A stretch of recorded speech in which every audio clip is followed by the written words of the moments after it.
The studio lights rose slowly, revealing the familiar set of the Greg Gutfeld show, polished and precise, every surface reflecting years of practiced television rhythm. The audience settled into their seats with low murmurs that blended into a steady hum of anticipation.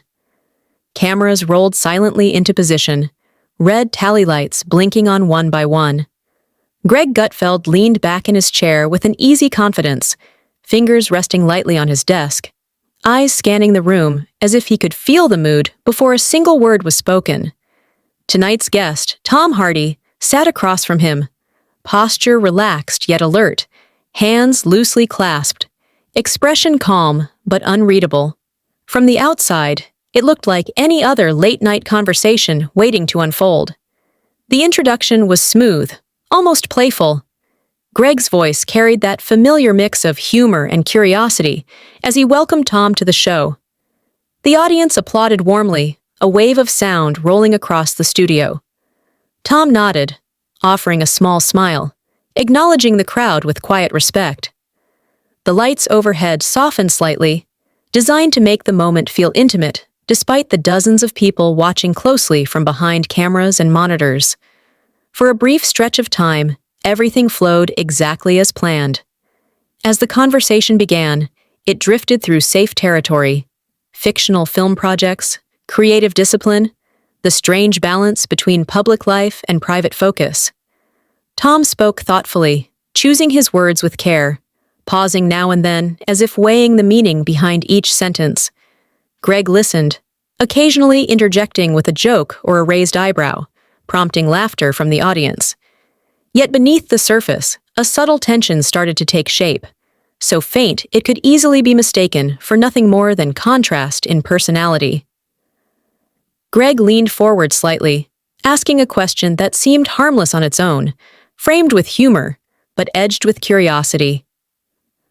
Tom's smile lingered for a moment longer than expected, before fading into something more neutral.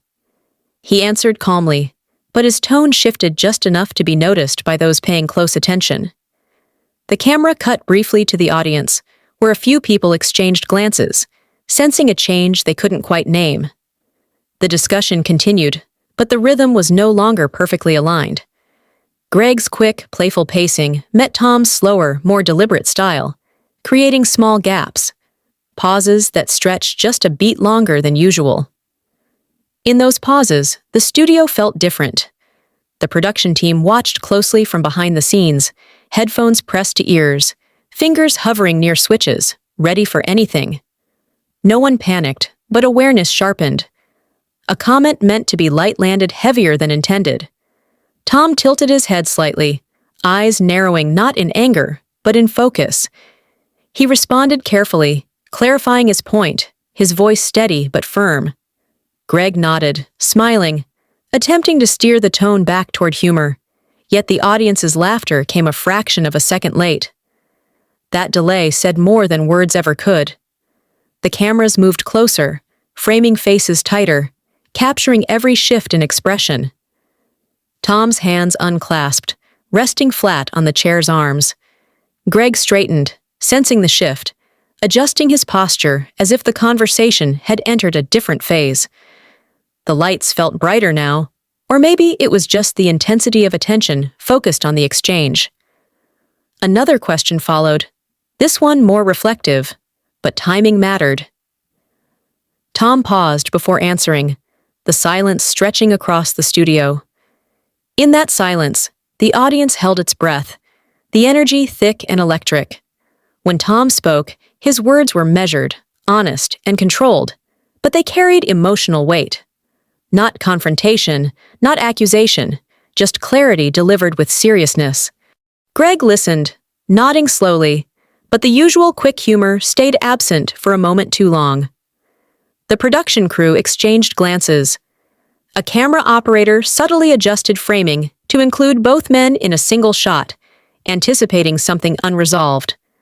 The audience shifted in their seats, sensing they were witnessing a moment that wouldn't be easily forgotten. The conversation edged closer to a breaking point, not through raised voices or sharp words, but through accumulated misunderstandings. Tom leaned forward slightly now, meeting Greg's gaze directly. His expression wasn't angry, it was resolute. He spoke about boundaries, about intention versus perception, about how moments can change shape under bright lights and public expectation. Each sentence landed softly, yet firmly, like controlled steps on fragile ground. Greg responded, acknowledging the perspective, attempting to bridge the gap. His voice remained calm, respectful, but the natural back and forth had transformed into something heavier, more serious. The audience was silent now, fully engaged, aware that the tone had shifted into unfamiliar territory. Then came the moment. Tom exhaled slowly, glanced briefly toward the audience, then back to Greg. With quiet composure, he stated that sometimes stepping away is the clearest way to preserve respect. He rose from his chair, not abruptly, but with deliberate calm. Gasps rippled through the audience, not loud, but unmistakable. Cameras widened, capturing the movement, the stillness that followed. Greg stood as well, hands open, expression thoughtful rather than shocked. He spoke a few measured words, respectful, acknowledging the moment without escalating it. Tom nodded once, offering a final calm glance toward the desk, then toward the audience, before turning and walking toward the edge of the stage. The studio lights held steady as Tom exited, the sound of his footsteps barely audible beneath the collective inhale of the crowd. The production team remained composed, cues adjusted in real time. Greg returned to his seat slowly, addressing the audience with sincerity, reframing the moment as a reminder of how live conversations can reveal unexpected depth. As the show moved forward, the energy slowly settled, but the impact lingered. What unfolded wasn't chaos or hostility, but a rare human moment shaped by timing, perception, and emotional honesty.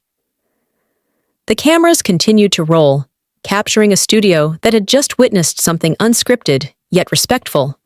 A clash not of anger, but of perspectives, and a walkout that spoke louder than any argument ever could.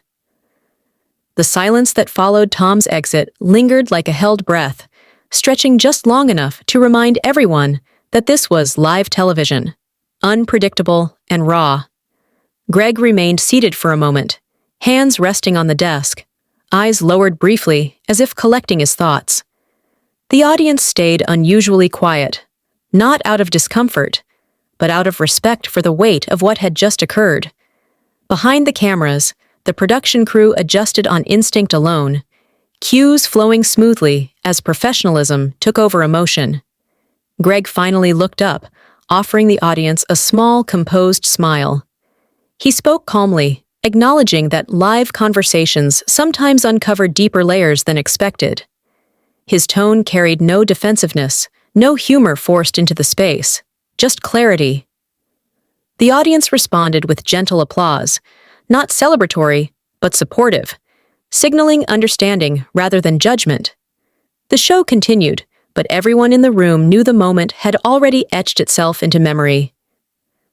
Backstage, Tom paused near the corridor lights, which hummed softly overhead. The energy there was different, quieter, stripped of performance. A producer approached carefully, speaking in a low voice. Tom listened, nodding once, his expression steady. There was no anger in his posture, only reflection. He took a breath, shoulders easing slightly, as if the act of stepping away had done exactly what he intended, created space. Meanwhile, on stage, Greg transitioned thoughtfully, guiding the show forward, without dismissing what had happened.